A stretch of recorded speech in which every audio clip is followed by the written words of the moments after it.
Hello hello hello. Welcome welcome welcome. हाँ जी, क्या हाल चाल? बढ़िया सब। मैं आपका दोस्त और होस्ट अर्जुन जगवानी।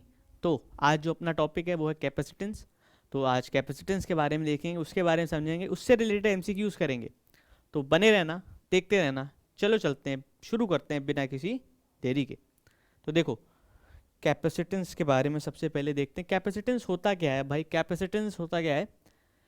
कैपेसिटेंस ज़्यादा कुछ नहीं है। बेसिकली क्या होता है, कंडक्टर का, किसी भी कंडक्टर को अगर आप चार्ज देते हो, ठीक है, तो ability of a conductor to hold charge, क्या बताया मैंने? Ability of a conductor, ability की स्पेलिंग कुछ ज़्यादा ही अलग सी हो गई। Ability of a conductor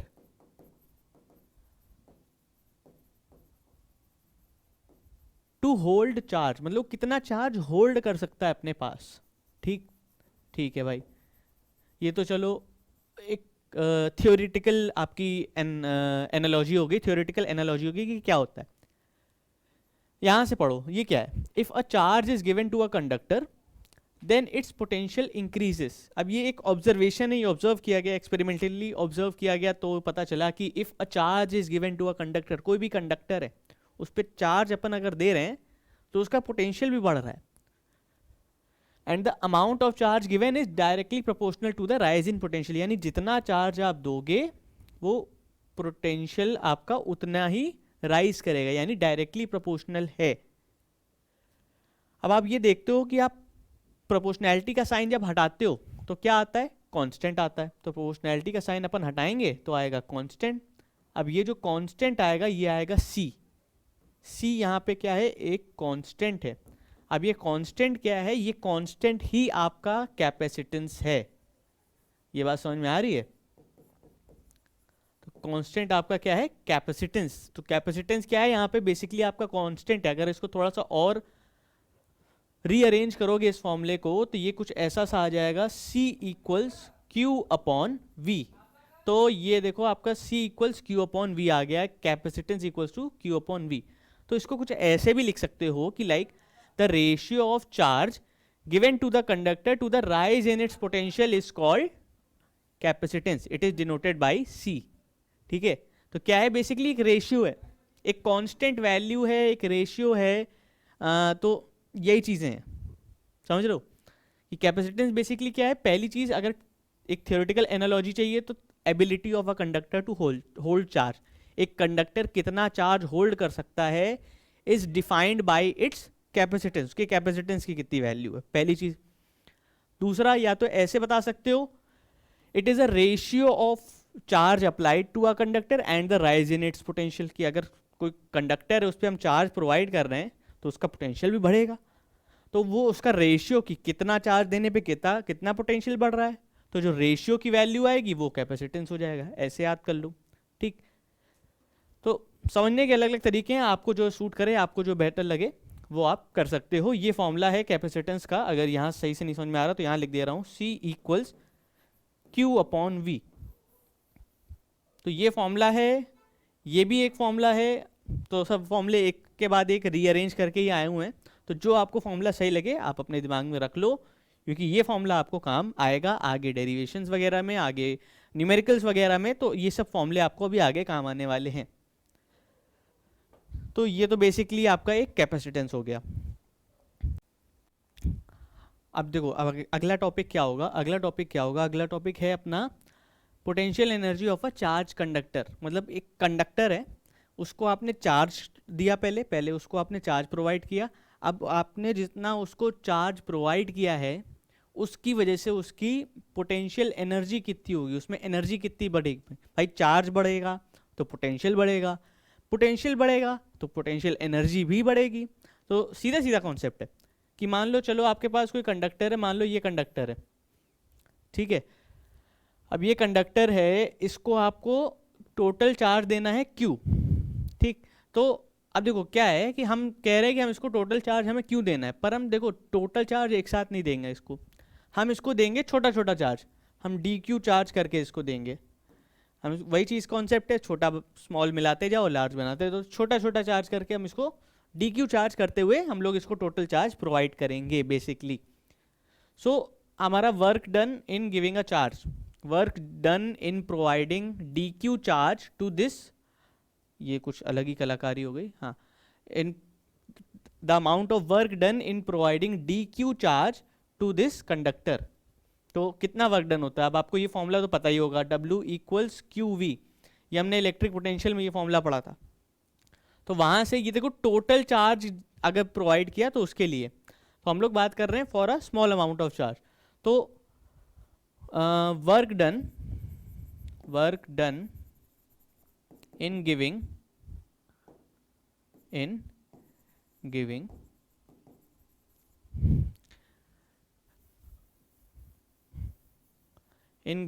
D Q charge to a conductor, हम डी क्यू चार्ज दे रहे हैं किसी कंडक्टर को, कितना वर्क डन होगा, डी डब्ल्यू। तो D W equals D Q into वी। अब देखो v को हम किसी चीज़ से सब्सटीट्यूट करेंगे, किससे सब्सटीट्यूट करेंगे वो देखो, हमने ये फॉर्मूला पढ़ा है, c equals Q upon V, ठीक।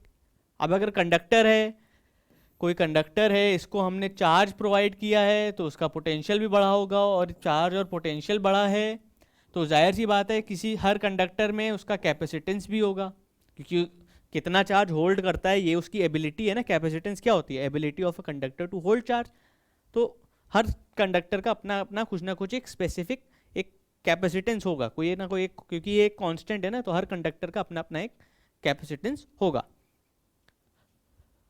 तो देखो ये फॉर्मूला पढ़ा है, अब इसको थोड़ा सा और रीअरेंज कर दो तो you can write it as Q upon C, ऐसे लिख सकते हो। तो बस इसी चीज़ को यहाँ सब्सटीट्यूट कर दो, तो ये हो जाएगा डी डब्ल्यू इक्वल्स, ये हो जाएगा D Q into Q upon C. तो इसको ऐसे लिख सकते हो Q D Q upon C, ठीक। तो अब देखो ये क्या है, small amount of work done. अब हमें टोटल वर्क डन निकालना है, तो टोटल वर्क डन निकालने के लिए अपने को क्या करना पड़ता है, इंटीग्रेट करना पड़ता है। टोटल वर्क डन, पूरा काम कितना हुआ, पूरा काम हुआ डी डब्ल्यू का इंटीग्रेशन विच इज डब्ल्यू, और इस साइड इंटीग्रेशन हो जाएगा, तो इस साइड इंटीग्रेशन देखो 0 से q तक होगा, 0 से लेके अपन q तक बढ़ा रहे हैं, तो लिमिट्स लगाओ ना लगाओ उतना कुछ फर्क नहीं पड़ने वाला, लगा लोगे तो बहुत ही अच्छी बात है। तो इसका इंटीग्रेशन है 0 से q तक, q डी क्यू अपॉन सी, सी तो कांस्टेंट है क्योंकि कैपेसिटेंस है, कैपेसिटेंस कांस्टेंट है, ये बाहर रहेगा। तो इसका इंटीग्रेशन हो जाएगा क्यू स्क्वायर अपॉन 2, लिमिट लगाओगे तो भी आंसर फिर क्यू स्क्वायर अपॉन 2 ही आएगा, क्योंकि इस साइड 0 है तो वो माइनस हो जाएगा, तो उससे कोई फर्क नहीं पड़ेगा। तो क्यू स्क्वायर अपॉन 2c, सी जो कांस्टेंट था। तो यहाँ पे आपका जो अमाउंट ऑफ वर्क डन आ रहा है, total work done in providing Q charge to a conductor is Q square upon 2c, and this amount of work done will be stored in the conductor as potential energy. तो ये amount of work done as a potential energy store हो जाएगा। तो यहाँ पे आपका potential energy का formula आ गया, पोटेंशियल एनर्जी का फॉर्मूला आ गया, क्या आ गया, U equals Q square upon 2c, ये फॉर्मूला आ गया। अब देखो आप और फॉर्मूले बना सकते हो, कैसे, इसी रिलेशन से, ये जो रिलेशन दिए हुए हैं इसी रिलेशन से आप और फॉर्मूले बना सकते हो। इसको गौर से देखना, इधर देखना, आपने ये भी पढ़ा होगा Q इक्वल्स सी वी, ये सब एक ही फॉर्मूले हैं, बस रीअरेंज करके लिखे हैं। तो आपको तीन अलग अलग फॉर्मूले नहीं है फॉर्मूला कोई एक, बस वो रीअरेंज करके इधर कभी इसको ऊपर भेज दिया, कभी इसको नीचे भेज दिया, कभी इसको ऊपर भेज दिया, ऊपर नीचे करते रह रहे हैं, बस और कुछ नहीं है। तो Q equals to C V, तो यहाँ से Q की वैल्यू उठा के यहाँ पे रखो, तो ये क्या हो जाएगा, C square V square upon 2c, एक सी से एक सी कट जाएगा, तो ये क्या आ जाएगा, इसको ऐसे लिख सकते हो, ये आ जाएगा U equals half C V square. अब Q मतलब Q की जगह पे सी वी लिख दो, तो ये वाला सब्स्टिट्यूशन इधर कर दो, तो सी वी का होल स्क्वायर हो जाएगा, तो एक सी से एक सी कैंसिल हो जाएगा, तो ये आ गया हाफ सी वी स्क्वायर। तो एक ये फॉर्मूला आ गया, एक ये फॉर्मूला आ गया। सेम पोटेंशियल एनर्जी का ही दो फॉर्मूला, एक फॉर्मूले में आपका चार्ज और कैपेसिटेंस के रिस्पेक्ट में है, एक आपका कैपेसिटेंस और पोटेंशियल डिफरेंस के रिस्पेक्ट में। अब देखो एक और चीज़ लगा सकते हो, और अब यहाँ पे आप C को सब्स्टिट्यूट कर दो, C का ये फॉर्मूला है, इसको यहाँ पे सब्स्टिट्यूट कर दो, तो ये हो जाएगा U इक्वल्स हाफ, C की जगह पे रखा Q upon V, Q upon V, और मल्टीप्लिकेशन में क्या है वी स्क्वायर, तो एक वी से एक वी कैंसिल, तो देखो फॉर्मूला क्या आ गया आपका, हाफ क्यू वी। इसको थोड़ा सा और क्लियर लिखें तो ये हो जाएगा आपका हाफ क्यू वी। ये देखो ये भी एक फॉर्मूला आ गया for potential energy of a charge conductor. तो देखो तीन फॉर्मूले आ गए, तीनों सेम क्वांटिटी के हैं और तीनों फॉर्मूले का जो आंसर आएगा वो भी सेम होगा किसी एक पर्टिकुलर क्वेश्चन के लिए या किसी। बट बात आ गई कि देखो तीनों चीज़ें दी हुई हैं पर किसी अलग अलग रिस्पेक्ट्स में दी हुई हैं। किसी में आपके पास अगर कोई न्यूमेरिकल है, आपको चार्ज दिया है और पोटेंशियल डिफरेंस दिया है, तो आप इन तीनों में से ये वाला फॉर्मूला लगा लोगे। अब आपको कैपेसिटेंस और पोटेंशियल डिफरेंस दिया है तो आप ये फॉर्मूला लगा लोगे। अब आपको कैपेसिटेंस और चार्ज दिया है तो आप ये फॉर्मूला लगा लोगे। तो डिपेंड करता है आपको क्वेश्चन में गिवन क्या है, तो उसके हिसाब से आप कोई भी फॉर्मूला लगा लोगे। तो देखो आपको तीन तीन फॉर्मूले ऐसे रटने की ज़रूरत नहीं है, रटना कुछ नहीं। ये हल्की सी डेरिवेशन है, छोटू सी, ठीक, छोटू सी डेरिवेशन से आपका सबसे पहला जो क्या बोलते हैं कंक्लूजन निकल रहा है वो ये निकल रहा है, बस यही दिमाग में रखो। इससे फिर बाकी सारे तो बना ही लोगे, क्योंकि ये तो फिर से पिछले वाली चीज़ों से रीअरेंज करके ही लिखे गए हैं।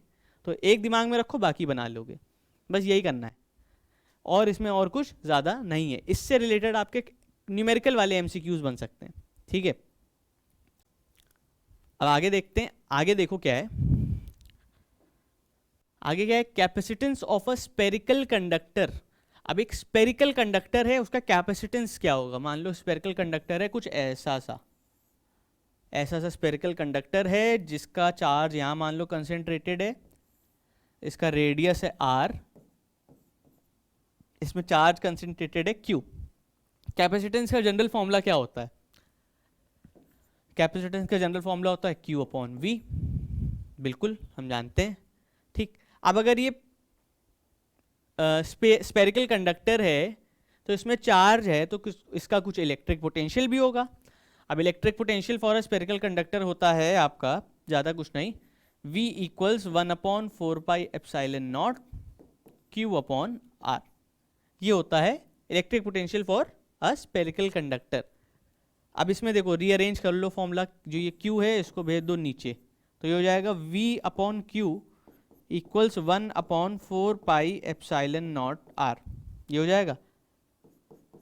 इस पूरे चीज को रेसिप्रोकल करके लिख लो, रेसिप्रोकल कर दोगे तो क्या हो जाएगा, q अपॉन वी इक्वल्स, ये डिनोमिनेटर में था न्यूमरेटर में आ जाएगा 4πε0 r, q upon V equals 4πε0 r। अब ये जो q अपॉन वी है ये यहाँ किसी से मैच कर रहा है, देखो, तो ये कैपेसिटेंस हो जाएगा आपका एक स्पेरिकल कंडक्टर का। तो एक स्पेरिकल कंडक्टर का जो कैपेसिटेंस होता है it is equal to c equal 4πε0 r।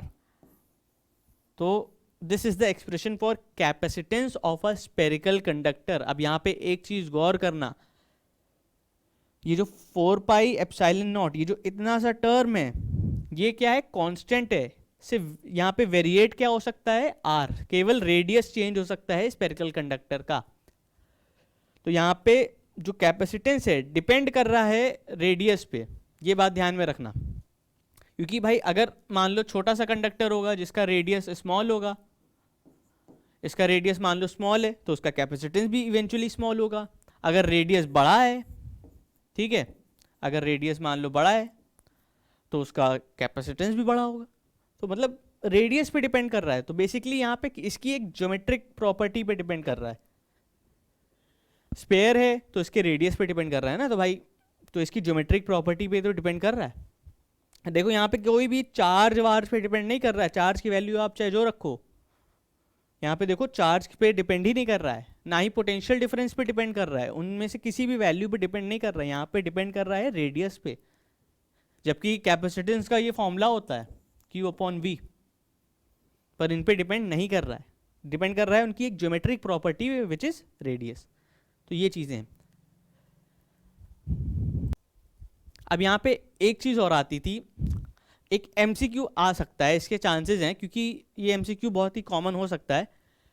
अच्छा MCQ एक क्वेश्चन है, क्वेश्चन कैसा है कि देखो क्वेश्चन ऐसा है कि अगर मान लो, क्वेश्चन मैं तुम लोगों को यहाँ पे लिख के बताता हूँ। क्वेश्चन कुछ देखो ऐसा हो सकता है, इसमें इसी टॉपिक से रिलेटेड होगा। क्या होगा बताता हूँ।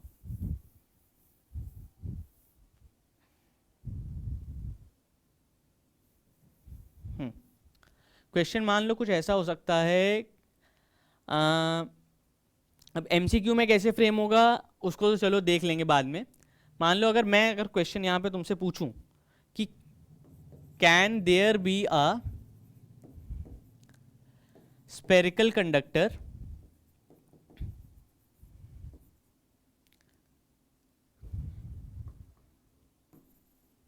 Can there be a spherical conductor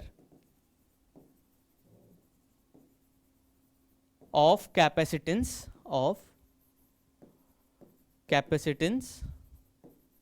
1 farad. 1 farad का कोई कैपेसिटर हो सकता है?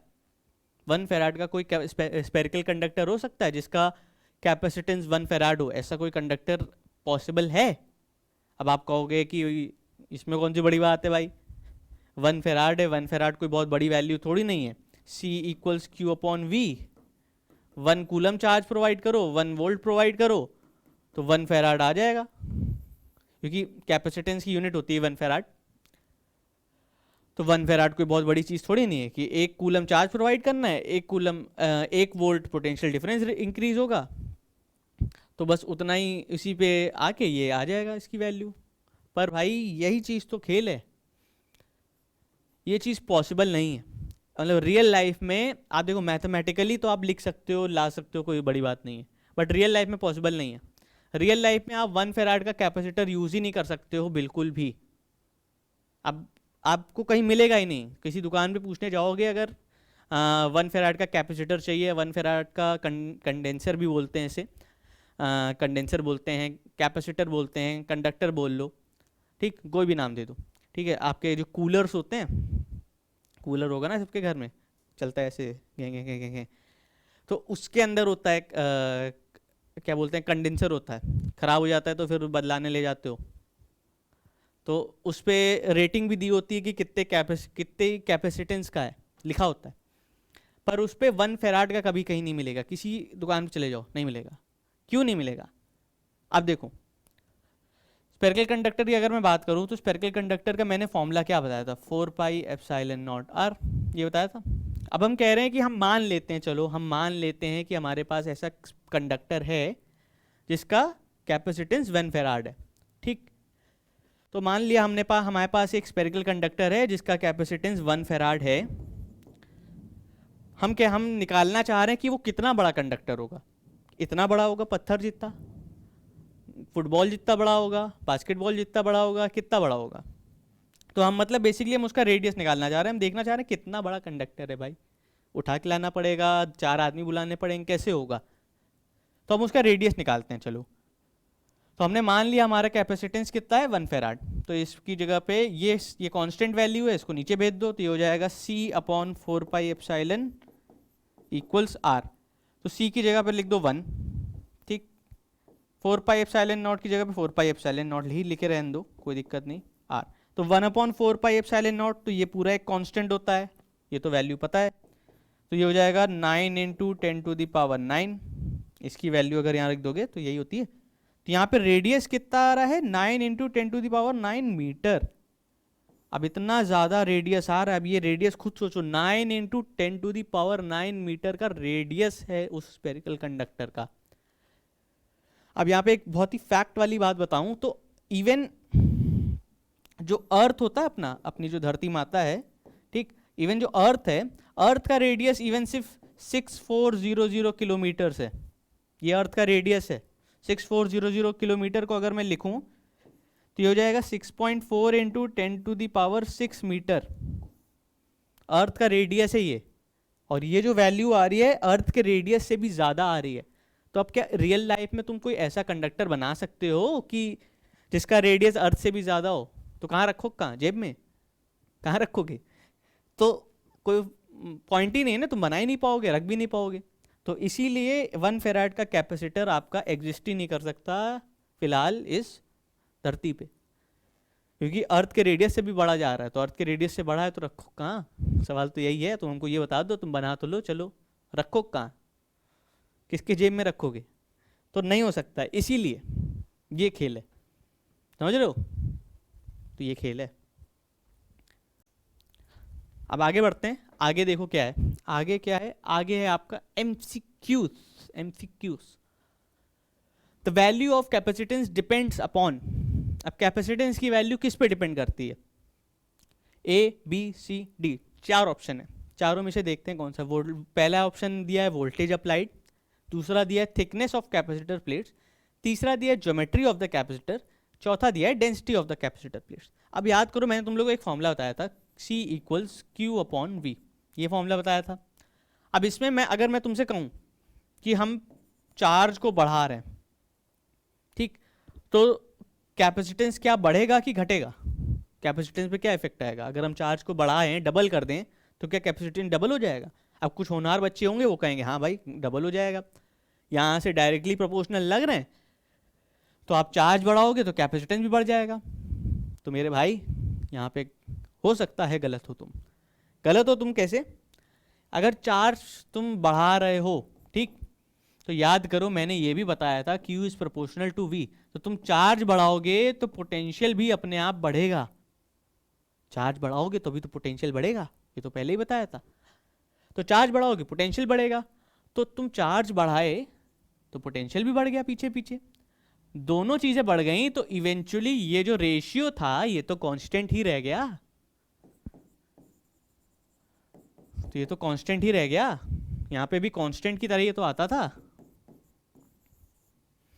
तो ये तो कांस्टेंट ही रह गया। तो ये तुम्हारा ना ही पोटेंशियल डिफरेंस पे डिपेंड कर रहा है, ना ही चार्ज पे डिपेंड कर रहा है। तो पहला ऑप्शन तो आंख बंद करके कर दो कैंसिल, ठीक है, क्योंकि जो तुम्हारा कैपेसिटेंस है ना ही आपके पोटेंशियल अप्लाइड है उस पर डिपेंड हो रहा है, ना ही चार्ज पे डिपेंड हो रहा है, तो इन दोनों पे डिपेंड ही नहीं हो रहा है। इनको आप बढ़ाते चलो तो कोई मतलब नहीं है, कैपेसिटेंस का फर्क नहीं आएगा। फिर मैंने अभी जो लास्ट टॉपिक बताया, लास्ट टॉपिक में मैंने बताया था कुछ ऐसा सा फॉर्मूला लिखा था जिसमें ये स्पेरिकल कंडक्टर के लिए था और ये रेडियस पे डिपेंड कर रहा था लिजिट। तो यहां से आप समझ रहे हो कि एक स्पेरिकल कंडक्टर के रेडियस पे, यानी आपकी किसी भी कंडक्टर के ज्योमेट्रिक प्रॉपर्टी पे डिपेंड कर रहा है बेसिकली, कि आप रेडियस बढ़ा रहे घटा रहे हो तो उससे कैपेसिटेंस फर्क आ रहा है, उसमें भी चार्ज और पोटेंशियल डिफरेंस पे डिपेंड नहीं कर रहा था, तो इस प्रॉपर्टी पे डिपेंड कर रहा है। यानी आपका जो कैपेसिटेंस है वो एक ज्योमेट्रिक प्रॉपर्टी पे डिपेंड करेगा कैपेसिटर की। तो option C is the right answer, ठीक है।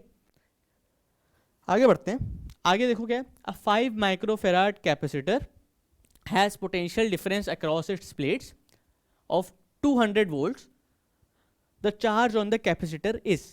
तो क्या क्या दिया हुआ है क्वेश्चन में वो लिख लो। कैपेसिटेंस दिया है 5 माइक्रोफेराड का, इसको लिख लो, देखो माइक्रोफेराड है, ठीक, तो इसको SI यूनिट में कन्वर्ट जरूर कर लेना, ठीक। तो ये हो जाएगा 5 इंटू 10⁻⁻⁶ फेराड, ठीक। ये सब यूनिट कन्वर्जन तो आपने बचपन में सीखा है, बचपन में सीखा है तो बचपन में सीखा हुआ चीज़ अप्लाई करना है अब 12वीं में। जब यूनिट कन्वर्जन के पीछे एकदम वो ना हो जाना कि यूनिट कन्वर्जन बहुत भारी चीज़ है, कोई भारी चीज़ नहीं भाई, आसान सी चीज़ है, तुम एक बार देखोगे समझ जाओगे। 5 माइक्रोफेराड का जो कैपेसिटर है उसका ये SI यूनिट में कन्वर्ट कर दिया। SI यूनिट में जरूर कन्वर्ट करके आंसर लिखना वरना गलत हो जाएंगे। पोटेंशियल डिफरेंस कितना दिया है? 200 वोल्ट्स, 200 वोल्ट्स, ठीक है। क्वेश्चन पूछ क्या रहा है? चार्ज निकालना है, Q निकालना है। फॉर्मूला क्या होता है? Q इक्वल्स CV, सिंपल सा फॉर्मूला बेस्ड क्वेश्चन है, लगा दो। C की वैल्यू रखो 5 इंटू 10⁻⁻⁶, V की वैल्यू रखो इंटू 200। अब इनको सॉल्व कर लो तो ये आ जाएगा आपका 10⁻1000, ये 10⁻³ कूलम। तो चार्ज की वैल्यू आ गई 10⁻³ कूलम। अब इनमें से किससे मैच कर रहा है? अब इनमें से मैच देखो तुम्हारा ऑप्शन सी से कर रहा है। ऑप्शन सी में मैंने ये माइनस का साइन नहीं लगाया, टाइपिंग एरर है, गलती इंसान से होती है। तो option C is the right answer. तो आपका ये डिपेंड कर रहा है, ये जो चार्ज की वैल्यू है वो है 10⁻⁻3, 10⁻⁻3, ठीक, कूलम, ठीक। यहाँ पे देखो SI यूनिट में सारे आंसर है कूलम, ठीक। अब ये भी आपको देखना पड़ सकता है कि MCQ में आपका जो ऑप्शंस दिए हैं उनकी यूनिट क्या है, उनकी यूनिट SI यूनिट में दी हुई है कि उनकी यूनिट कोई और यूनिट में दी हुई है, तो उस हिसाब से आपको कन्वर्जन करना पड़ेगा। अगर एसआई यूनिट में आंसर दिया है तो सब कुछ एसआई यूनिट में कर दो। अगर मान लो एसआई यूनिट में ना दिया होता, माइक्रो कूलम करके दिया होता, तो इसमें माइक्रो फेराड था, इसमें आपको कन्वर्ट करने की फिर जरूरत ना पड़ती। पर क्योंकि आपको एसआई यूनिट में दिया हुआ है तो फिर आपको करना पड़ेगा। ठीक, चलो फिर अगला क्वेश्चन देखते हैं। A 10 microfarad capacitor is to have an energy content of 20 joule. ठीक है, it must be placed across the potential difference of। तो क्वेश्चन क्या है, एक कैपेसिटर है 10 माइक्रोफेराड का, उस पे एनर्जी आने का है, कितनी एनर्जी उसको लेने का है, 20 जूल एनर्जी उसको लेने का है। ठीक, 10 माइक्रोफेराड का कैपेसिटर है, तो कितने पोटेंशियल डिफरेंस के अक्रॉस उसको रखा जाएगा। तो बेसिकली अगर मैं कहूँ तो यहाँ पे तुम सारी वैल्यूज पहले लिखो। कैपेसिटेंस कितना है 10 माइक्रोफेराड, एनर्जी कितनी मिल रही है उसको 20 जूल। अब तुम्हें निकालना क्या है, पोटेंशियल डिफरेंस। तो ये सारी वैल्यूज हैं तुम्हारे पास। अब फॉर्मूला याद करो, फॉर्मूला होता था U इक्वल्स हाफ CV²। ये फॉर्मूला था, ये हमने पढ़ा था। अब इसमें देखो तुमको U गिवन है, C गिवन है, और निकालना क्या है V। तो दो वैल्यूज नोन है, एक वैल्यू अननोन है, आराम से निकाल सकते हो। सिंपल फॉर्मूला है, वैल्यूज रखो आंसर आ जाएगा। अब ये बात भी यहाँ पे ध्यान रखना, ये 10 माइक्रोफेराड दिया है, आपका आंसर दिया है SI यूनिट में, तो चुपचाप से इसको कर दो कन्वर्ट।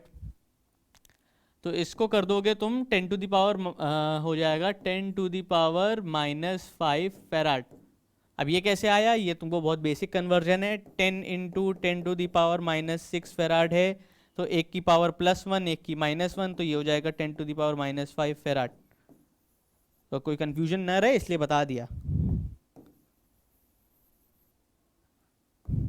तो यहाँ पे ये सारी वैल्यूज रखो इस फॉर्मूले में। U की जगह पे रखो 20, हाफ, C की जगह पे रखो 10 to the power -5, 10 to the power -5, और V की जगह पे V²।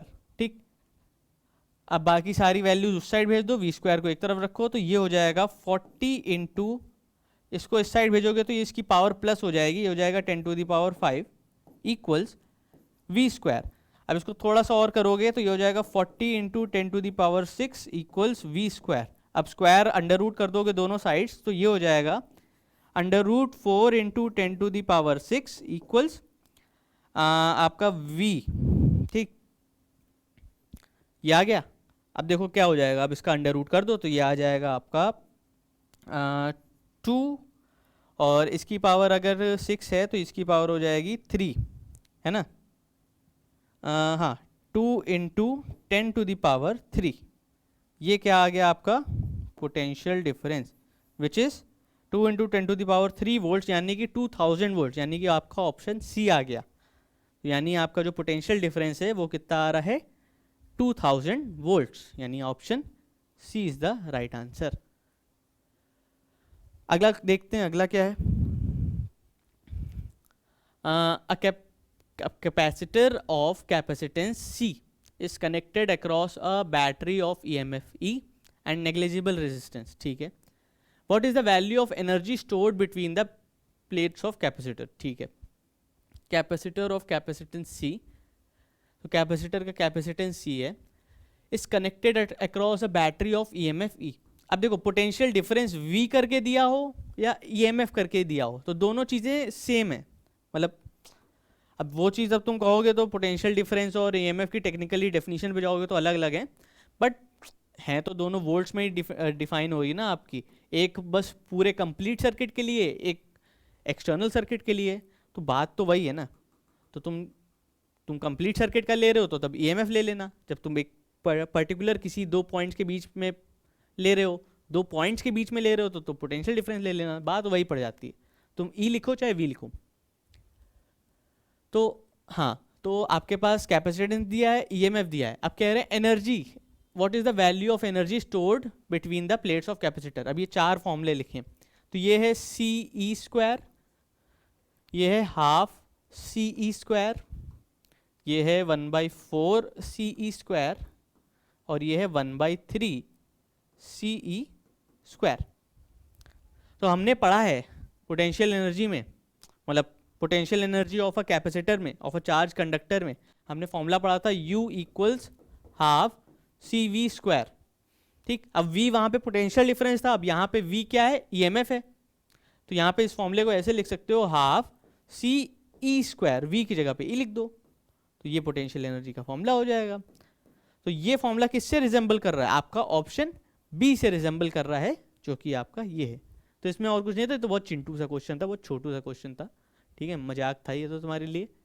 तो ये डायरेक्ट फॉर्मूला तुमको बस बताना था। हाँ जी, अगला क्या है, what is the capacitance of isolated spherical conductor. ये भी चिंटू सा एकदम छोटू सा क्वेश्चन है, ठीक।